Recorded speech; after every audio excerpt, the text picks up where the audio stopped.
చాలా అంటే చాలా అసభ్యంగా బిహేవ్ చేశారండి కాంగ్రెస్ ప్రభుత్వం. అక్కడ ఒక ఎమ్మెల్యే ఎంపీ కూర్చున్నా కూడా మేము దండం పెడుతున్నాం, సార్ మమ్మల్ని కాపాడండి. ఒక ఎంఆర్ఓ కూడా చెప్తున్నాం, వాళ్ళు పోలీసు వాళ్ళని కూడా వేడుకుంటున్నాం బయటికి వెళ్ళి, సార్ మమ్మల్ని కాపాడండి. ఒక వ్యక్తి మా మీద పడిపోయి మమ్మల్ని ఎక్కడెక్కడో అసభ్యంగా టచ్ చేస్తే మాకు చాలా చాలా బాధ అనిపించేది సార్. మీరు చెప్పుకోలేని బాధ. ఏం లేదు సార్, నేను వెళ్ళి ఎంపీ ఎమ్మెల్యే సార్ దగ్గరికి వెళ్ళి చెప్తుంటే ఎమ్మెల్యే సార్ ఏంటి సార్ ఇది మీరే చూడాలి కదా సార్, చూడండి సార్ అంటే కూడా ఈ సుమన్ అన్న మమ్మల్ని బాగా బాగా అంటే బాగా ఏదో చేస్తున్నారు అంటే మేమన్నాం సార్ మీరు ఏమన్నా చేసుకోండి సార్, మేము ఇక్కడ గెలిచాం సార్, మా గురించి కూడా ఆలోచించండి అని. రాజకీయంగా కొట్లాడాలి, కొట్లాడాలి. మంత్రి ఎంపీ ఎమ్మెల్యే ఇలానే కూర్చున్నారు సార్, మేము అందరం వేడుకుంటున్నాం.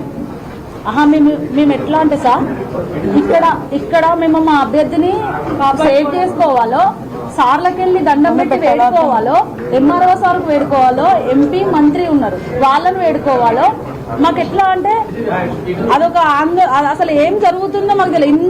ఇంతమంది అన్నదమ్ముల మధ్యలో మాకు ఏడిస్తే ఏదో సింపతి వస్తుందని, ఏదో ఫేమస్ అవుతామని అట్లా కాదు సార్. ఇంతమంది సెక్యూరిటీ ఇట్లా సుమనన్న ఉన్నారు, మేము కామ్రేడ్లము, మాకు అంత ధైర్యం ఉండి కూడా మేము తట్టుకోలేకపోయినాం. అదే సామాన్య వాళ్ళు ఆడవాళ్ళ పరిస్థితి ఏంటి సార్?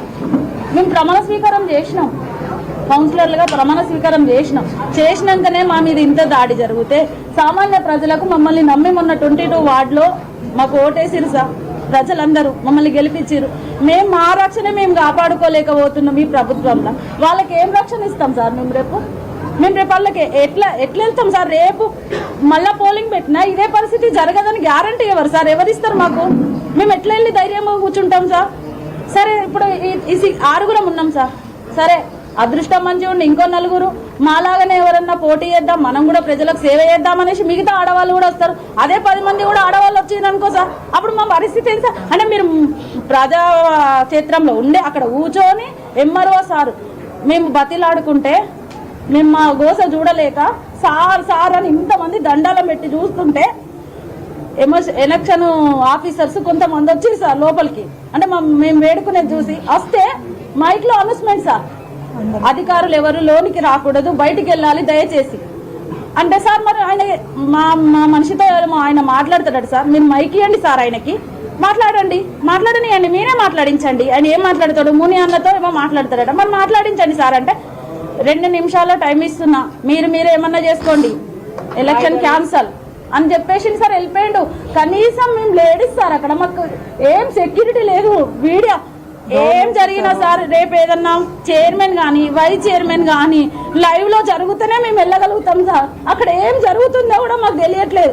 వాళ్ళ దాంట్లో కూడా ఆడవాళ్ళ అభ్యర్థులు ఉన్నారు కదా సార్, వాళ్ళు కూడా అట్లనే చేస్తే మరి లేడీస్ ఇట్లా చేస్తే ఒక పార్టీని అడ్డం పెట్టుకొని మరి మేము ఎట్లా సార్? రేపు మేము ఎట్లా ఫైట్ చేయాలి? ఎట్లా వెళ్ళాలి? ఏ ధైర్యంతో వెళ్ళాలి? తను డ్రింక్ చేసిండు సార్. నువ్వు ప్రమాణ స్వీకారం చేయడానికి వచ్చి కౌన్సిలర్ గుర్రం శ్రీనివాస్ సార్ ఆయన పేరు, 7th వార్డ్ అభ్యర్థి, ఆయన కౌన్సిలర్ గా ప్రమాణ స్వీకారం చేసిండు. ప్రమాణ స్వీకారం రోజే డ్రింక్ చేసి పాలనలో దిగితే మరి రేపు ప్రజలకి ఏం సమాధానం చెప్తారు సార్ ఆయన? చెప్పండి. మేము ఇంత ఫైట్ చేసి మేము వెళ్ళి అక్కడ కూర్చొని ఉండి మేము ఎంత సానుకూలంగా అంటే సానుకూలం. మీరు సీసీ కెమెరాలు చూడండి సార్, మాదేమన్నా తప్పుంటే మీడియా మిత్రులు అందరు ఉన్నారు కదా, మీరు ఏదంటే దానికి మేము రెడీ సార్, సిద్ధం, మేము ఫైట్ చేయడానికి సిద్ధం. కానీ రేపు మళ్ళీ ఇదే సిచ్యువేషన్ రాదని గ్యారంటీ ఎవరిస్తారు? మేము సుమనన్న ధైర్యం ఉంది మాకు, మేము కామ్రేడ్లో మా సీతారామయ్య సార్ ధైర్యం ఉంది, శంకరన్న వీళ్ళ ధైర్యంతో ముందుకెళ్లిన వాళ్ళకి మా పరిస్థితి ఎట్లా ఉంటాయి? సామాన్య ప్రజలు ఎట్లా సార్? రేపు ఎట్లా? మీరే ఆలోచించండి. మేము మీడియా వాళ్ళకు కూడా బయటకు వచ్చి వేడుకున్నాం, సార్ రండి సార్, మీడియా మిత్రులు రండి అంటే అలో చేయకుంటే, అక్కడ దౌర్జన్యం జరుగుతుంటే అలో చేయకపోతే ఇంకెందుకు సార్? కదా వాళ్ళు ఏం చేస్తారు? ఎట్లా సార్? ఎంత దర్జాగా కూర్చున్నారు తెలుసా సార్? మాకైతే ఏదో ఇంత ప్రపంచంలో పోయినట్టు అనిపించింది. అట్లాంటిది ఒక అమ్మాయిని అక్కడ ఏదో చేసిరు ఇదే ఇట్లాంటి సపోర్ట్లు ఉన్నాక ఏం జరుగుతాయో మాకు ఎట్లా తెలుస్తుంది సార్? రేపు తలుపులు వేస్తున్నారు సార్ పోలీసు వాళ్ళు మాకు సెక్యూరిటీ ఇవ్వాలి కదా. సరే లేడీస్ కానిస్టేబుల్ మేడం మీరైనా రండి మేడం అని వేడుకున్నాం సార్. ఇట్లా ఇక ఎట్లా అంటే అదొక రకమైన బాధ. మేము ఉన్నాం ఎంత ఏని డోర్లు వేసేసిరు సార్, కొట్టుకొని అని డోర్లు వేసేస్తే మేము బలవంతంగా డోర్లు వేసేస్తున్నారు ఇంకేమో జరుగుతుందని టక్కు మనకి గుంజేస్తే ఆపిరు. అప్పటిదాకా డోర్లు వేసేద్దామనే చూసిరు. డోర్లు వేసేసి కూర్చోడు. వాళ్ళు బయటికి వెళ్ళి సార్ బ్రేక్ ప్రమాణ స్వీకారం అయిపోయిన తర్వాత బయటికి వెళ్ళేసి ఎమ్మెల్యే స్పీచ్ ఇచ్చిండు సార్. ఎమ్మెల్యే ప్రమాణ స్వీకారం రోజు ఎమ్మెల్యే స్పీచ్ చేయడానికి ఏముంది సార్ అక్కడ? ఎమ్మెల్యే గారు నేను మన ప్రభుత్వం ఉంది, మనం కలిసి పనులు చేసుకుందాం, మీరేమన్నా ఉంటే ధైర్యంగా నాకు కాల్ చేయొచ్చు, మాట్లాడచ్చు, మీ సమస్యలు మా ద్వారానే నిధులు వస్తున్నాయి, మీరు ఏ సమస్యలు ఉన్నా మాకు చెప్పచ్చు, మేమున్నాము, మీ అండగా మనం కలిసి పని చేసుకుందాం అని చెప్పిన నువ్వు. మీకు ఆడపిల్లలు లేరా సార్ ఇంట్లో? మీకు అమ్మాయిలు ఉంటారు కదా, వాళ్ళకి అక్క చెల్లెళ్ళు ఉంటారు కదా, మా మీద దాడి చేపిస్తావా సార్? నువ్వు కూర్చొని వాళ్ళ అబ్బాయి తను ఇటు కూర్చో మంచిగా పక్కకి సార్ సేఫ్గా కూర్చున్నారు. ఎంఆర్ఓ సార్కి వేడుకున్నాం సార్, ఎంఆర్ఓ సార్ని కనీసం మగవాళ్ళ సంగతి పక్క ఆడవాళ్ళం వేడుకున్నప్పుడన్నా కనీసం కనకరించాలి కదా సార్. మేము ఏ ధైర్యంతో ఇళ్ళకి వెళ్తాము, ఏ ధైర్యంతో ఉండమంటారు సార్ చెప్పండి?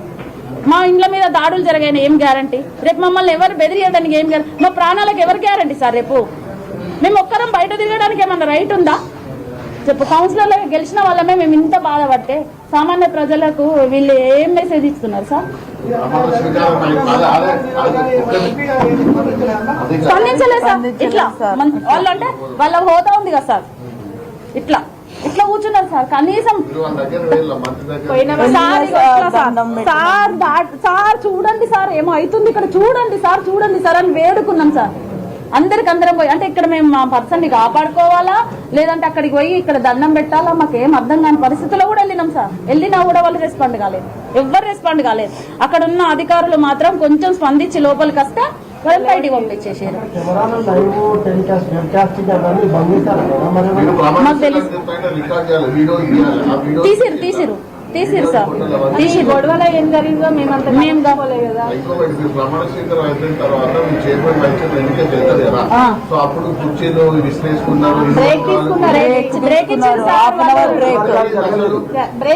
జరగలేదు సార్, ప్రమాణ స్వీకారం జరిగింది కాసేపట్లో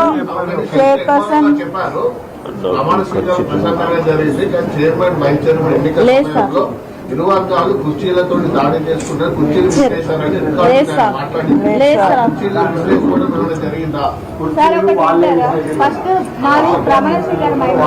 ఆయన కౌన్సిలర్ ఏం జరిగిందో చెప్పు.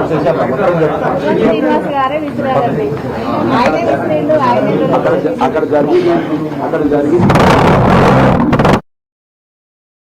ప్రమాణ స్వీకారం అయిపోయిందన్న, సజావుగా జరిగింది. ప్రమాణ స్వీకారం సజావుగా జరిగింది. మేమంతా కూడా సౌమ్యంగా ఒక సైడ్ కూర్చున్నాం. వాళ్ళు ప్రమాణ స్వీకారం అయిపోయిన తర్వాత బ్రేక్ అన్నారు. బ్రేక్ ఎందుకని మాకు అర్థం కాలేదు. వాళ్ళు టీలు టిఫిన్లు ఇచ్చినా ఏం తీసుకోలేదు, ప్రైవేట్ చేసి మేము సపరేట్గా కూర్చున్నాం. ఒకటే వైపు వాళ్ళు అప్పటికి మా అభ్యర్థులను చాలా మందికి ప్రలోభాలకు ఇట్లా ఐక్యాలు చూపించడం ఇలాంటివి చేసిండ్రు. అయినా పోనీ డిస్టర్బ్ చేస్తారని మనకు చెప్పారు కదా, సపరేట్గా ఉన్నాం. తర్వాత వాళ్ళు ఏదైతే బయటికి వెళ్ళి మళ్ళీ లోపలికి వచ్చిన తర్వాత మేము అందరం సిట్ రైట్గా కూర్చున్నాం కదా, వాళ్ళు వచ్చారు ఎన్నిక జరుగుతుంది, ఇక మేము మా పని మేము చేయాలి అనే ఉద్దేశంతో మేము కూర్చున్న తర్వాత వెంబడే ఈ ఇండిపెండెంట్ అభ్యర్థి ఎవరైతే ఉన్నారో గుర్రం శ్రీనివాస్ అనే కౌన్సిలర్ గారు ఆ కాంగ్రెస్ తోని విలాఖత్ అయ్యుండి ఇదంతా కూడా చేపించింది వాళ్ళే, కానీ వాళ్ళ మీదకి రావద్దనే ఒకే ఒక ఉద్దేశంతో అతన్ని మా మీదకి ఉసిగొలిపారు. మన ఎస్టీ మన ముని అన్న ఉన్నాడు, ఆ అన్నను చైర్ పట్టి లాగేస్తుండే ఆయన. అక్కడే ఉన్నటువంటి మన సీనియర్ సాంబన్న గారు, ఆయన బైపాస్ సర్జరీ అయిన వ్యక్తి, తనను ఇట్లా హార్ట్ మీద ఇట్లా నెడితే ఆయన వెనుక పడిపోతుంటే మా వాళ్ళందరూ అపోజ్ చేసి పట్టుకుంటే మళ్ళీ ఆయన కోపం వచ్చి మేమందరం కూడా ఆయనకు ఇట్లా ప్రెషర్ చేసినాం. మునిని పట్టుకోకుండా మేము ఆడపడుచులు ఒక దిక్కు మేము ఒక దిక్కు ఉండి వాళ్ళకి ప్రొటెక్షన్ ఇస్తే ఆ ముగ్గురు కౌన్సిలర్ మళ్ళీ ఏకమై వస్తున్నారు. ఆడవాళ్ళు కూడా వస్తున్నారు, వాళ్ళు కూడా ఆడవాళ్ళే మా సోదరి మన లెక్కనే అనుకున్నాం. అనారోగ్యంగా ఉన్నారు అని మేము చూస్తే వాళ్ళు వచ్చేసి మీరు ఇట్లా మాట్లాడతారు అట్లా మాట్లాడతారు అని గాంభీర్యంగా మాట్లాడతారు. మీరు అందరూ కూడా అదే కౌన్సిల్లో మనం పని చేయాలి. ఈ ప్రజలు తీర్పిచ్చిన దానికి ప్రజల కోసం మనం పనిచేద్దాం అనుకున్నాం తప్ప ఫైటింగ్లో పోయి వీధి కుక్కల లెక్క వీధి రౌడీల లెక్క పనిచేద్దామని మేము ఎప్పుడూ అనుకోలేదు. మాకు ఇచ్చిన ఇన్స్ట్రక్షన్స్ సీనియర్లు అందరూ కూడా మంచి ఇన్స్ట్రక్షన్స్ ఇచ్చారు. మంచి పరిపాలన అందించాలనే ఒకే ఒక్క కారణంతో మేము ప్రజాక్షేత్రంలోకి పోయినాం, ప్రజలతో ఎన్నుకోబడినాం, ప్రజలకు మేము సేవ చేయాలని వచ్చినాం. ఇట్లాంటి చిల్లర రాజకీయాలు లుచ్చ రాజకీయాలు మాకు రావు. మేము ప్రజాక్షేత్రంలోనే ఇంత కూని జరుగుతుందంటే చూస్తుండగానే లైవ్లో యాక్చువల్గా వీళ్ళందరినీ ఏదో ఒక మీడియా మీ అందరి తరఫున ఒక ఇద్దరు ముగ్గురన్నా మీడియాని అలో చేయలేదు. వాళ్ళు టెలికాస్ట్ చేస్తారు, దాంట్లో 2 కెమెరాలు ఆఫ్ పెట్టారు. మేము తర్వాత చూసుకున్నాం, తేరుకొని చూసేసరికి 2 కెమెరాలు ఆగి ఉన్నాయి. సరే వాళ్ళు ఆపారు కదా, లైవ్లో తీసుకున్నటువంటి కెమెరాలన్నా పనిచేస్తున్నాయి అంటే అవి మనకి ఇవ్వరు కాబట్టి మేము అధికారికంగా మనం ఏదన్నా ఉద్దేశంతో తీసుకోవాలి. ఆ ఫుటేజీలు కంపల్సరీ మేము సేకరించాలి. దాంట్లో మీ పాత్ర కూడా మేము అడుగుతున్నాం. మేము లోపల నుంచి ఎందుకు అరుస్తున్నామంటే ఆ మార్కెట్లోకి వెళ్ళి మేము బయటకు వస్తే ఆ ఎన్నిక వాయిదా వేసిండు ఆయన మాకు 2 నిమిషాలు ఒక్క 2 నిమిషాలు అన్నాడు. మీరు కూల్ అన్నాడు సార్. ఒక్క మనిషి కోసం ఇవాళ ఈ పీఠాన్ని ఆపేస్తుండ్రు. ఇదైతే మంచిది కాదు సార్. మీరు ఒక మీరు జస్టిస్ చేయాల్సినటువంటి వాళ్ళు ఒక చేస్తుంటే మాకు కనీసాన్ని ప్రొటెక్షన్ చేయలేకపోతున్నారు. ఆ డీసీపీ గారు వాళ్ళు ఎవరు లోపలికి వచ్చేసి ఆ క్యాండిడేట్ ఇట్లా ఆపితే ఇట్లా అని సాగ చేయగానే మళ్ళీ వదిలేస్తే ఆ ముంగట కూర్చుని పెట్టినటువంటి ముని మీద మళ్ళీ దాడి. నీకేంది అంటే మీకేంది భయ, మీరు నడువురు, మీకు ఫోరం లేని వాళ్ళు నా మీదకి వచ్చాడు ఎందుకు, మీరు పక్కన జరుగురంటే జరుగులేదు. సార్ సరే నేను చెప్తున్నాను మీకు ఇప్పుడు లైవ్లో నేను ఏం జరిగిందని మళ్ళీ చెప్తాను. మేమందరం కూడా ఆ సైడ్లో కూర్చున్నాం సార్. గోడ పక్క పండి ఇటు సైడ్ గోడ, అటు పక్క పట్టి మా 14 మెంబర్స్కి డైరెక్ట్ వాళ్ళు కావాలని వేసారు. వాళ్ళు అట్లా వేసి ఏం చేసారంటే వాళ్ళకి కావాల్సిన వాళ్ళ సీట్లను ఇటు సైడ్ వేయించారు. ఏదైతే మన మధ్యలోకి వెళ్ళి నడుస్తాం కదా, ఇటు సైడ్ వేయించారు. వాళ్ళు ఇటు సైడ్, కాంగ్రెస్ వాళ్ళు ఇండిపెండెంట్ అభ్యర్థి ఇటు సైడ్, మధ్యలో రో ఉంది నడవడానికి. అటు ఈ వ్యక్తి ఇటు కూర్చున్న వ్యక్తి ఇటు వచ్చి కూర్చున్నాడు మనల్ని ప్రలోభ పెట్టడానికి. వీళ్ళు ఈ రోడ్డు నుంచి వచ్చి ఆ రోడ్డు మీద మా పక్క పట్టి ఉన్న మీద దాడి చేసిండు. వాళ్ళు వచ్చి మా మీద ఫస్ట్ దాడి చేశారు. దాడి చేసిన తర్వాత మేము ఎదుర్కోవడం జరిగింది. అంటే ఎదుర్కోవడం అంటే ఆయనని నిలువరించడం జరిగింది తప్ప ఆయన కొట్టడం చేయడం ఏం చేయలేదు. ఆయన రోజు మా ప్రజలతోనే తిరుగుతాడు, మా ప్రజల దగ్గర పనిచేస్తాడు. ఆయనకు అన్ని విలువలు తెలుసు. కానీ అంతా పిచ్చితనం ఎందుకు చేసారో మాకైతే తెలియలేదు. అది బాగా అంటే మేము విత్-ఇన్ 20 minutes జరిగింది. ఇది ఒక్క చిన్న 5 నిమిషాల 10 నిమిషాలు జరిగితే మేము కూడా చల్లుకొని మా అన్నలే కదా అన్నట్టుగా మేము కూడా తీసుకునే వాళ్ళం. కానీ ఆడవాళ్ళతో కూడా దురుసుగా ప్రవర్తించారన్న, అది మేము యాక్సెప్ట్ చేయడం లేదు. దీన్ని ప్రజలు కూడా తిరస్కరిస్తున్నారు. వాళ్ళు అయినా కూడా వాళ్ళు అలా చేస్తున్నారు.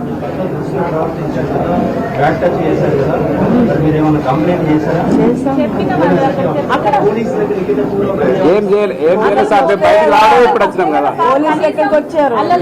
కంప్లైంట్ చేస్తాం. ఇప్పుడు రిటర్న్ గా చేస్తామన్నా, కంప్లైంట్ చేస్తాం. మా నాయకులతో మా పెద్దవాళ్ళ నాయకులు ఉన్నారు కదా, వాళ్ళు ఎట్లా చెప్తా అట్లా ఫాలో అయిపోతాం సార్. మేము చెప్తాం సార్ వాళ్ళకి కంప్లైంట్ అయితే కంపల్సరీ. కానీ ఇప్పటికైనా మీడియా వాళ్ళు లైవ్ లో కంపల్సరీ ఉండాలని ప్రపోజల్ పెట్టండి. మేము అంటే మళ్ళీ ఇదే సేమ్ సిచ్యువేషన్ జరగదన్న గ్యారంటీ మాత్రం లేదు. మాకు భద్రత లేదు సార్, అక్కడ భద్రత లేదు. మీరు చేస్తున్నారు సార్. మేము కూడా ఏమంటున్నామంటే ఇప్పుడు లోపల పెట్టింది కదా సార్ వీడియో అని. ఆయన సార్లతో పోవాల్సిన అవసరం లేదు కదా సార్. అక్కడ ఇన్సిడెంట్ ఇయ్యాలి కదా. ఎవరు సార్లు వెళ్ళిపోతుంటే వాళ్ళు వెనకాల వాడు వెళ్ళిపోయింది సార్. ఆయన కూడా ఈ మన మున్సిపల్ ఆఫీస్ లో పనిచేసే స్టాఫ్ కూడా మొత్తం సైగలేదు సార్, కళ్ళతోటే ఇట్లా స్టేజ్ మీద మొత్తం.